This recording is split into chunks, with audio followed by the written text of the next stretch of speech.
అస్మద్గురుభ్యో నమ. శ్రీమతే రామానుజాయ నమ. నేటి మంచి మాట, శాశ్వతమైన సంపద అంటే ఏంటో తెలుసుకుందాం.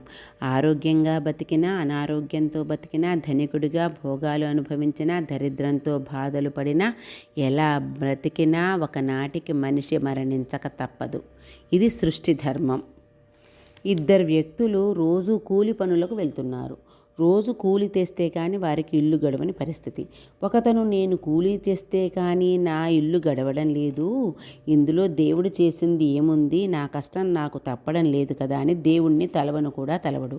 ఇక రెండో వ్యక్తి, దేవుడు దయ ఉండబట్టే ఈ పని అయినా దొరికింది, నా కుటుంబాన్ని పోషించుకోగలుగుతున్నాను, ఆ దేవుడికి నేను కృతజ్ఞతతో ఉండాలి, నేను ఎలాగో రోజంతా కష్టపడి పని చెయ్యక తప్పదు అని నిద్ర లేచిన దగ్గర నుండి నారాయణ స్మరణ చేస్తూ కష్టం చేసుకునేవాడు. ప్రొద్దుపోయేసరికి అతనికి రావాల్సిన కూలీ డబ్బుతో పాటు కొన్ని వేల సార్లు నామజపం చేసిన పుణ్యం కూడా అతని ఖాతాలో పడేది. ఆ నామస్మరణ వల్ల అతనిలో ఆత్మవిశ్వాసం పెరిగింది. ఇంకో వ్యక్తి ఆ చాకిరి తలుచుకుంటూ, గాడిద చాకిరి అని ఎప్పుడూ గాడిదను తలుచుకుంటూ, కుటుంబంలో వారిని తిడుతూ, పని చేయించిన యజమాన్ని తిట్టుకుంటూ రోజు ముగిసిపోయేది. చివరికి ఇద్దరి జీవితం ముగిశాక దైవభక్తి గల వ్యక్తి తను సంపాదించిన దైవస్మరణ అనే నిధితో ధనికుడు అయిన ఆసామి ఇంట్లో పుట్టాడు. ఎప్పుడూ తిట్టుకుంటూ, ఒకరిని దూషిస్తూ ఆ పాపం అకౌంట్లో వేసుకున్న వ్యక్తి గాడిదగా చాకలి వాళ్ళ ఇంట్లో గాడిదకు పుట్టాడు. ఇప్పుడు గాడిద చాకిరి తప్పదు. చేసే పని ఎలాగూ తప్పదు. అదేదో ఎవరిని దూషించకుండా దైవస్మరణతో చేస్తే స్వామి కార్యం స్వకార్యం రెండు దక్కుతాయి.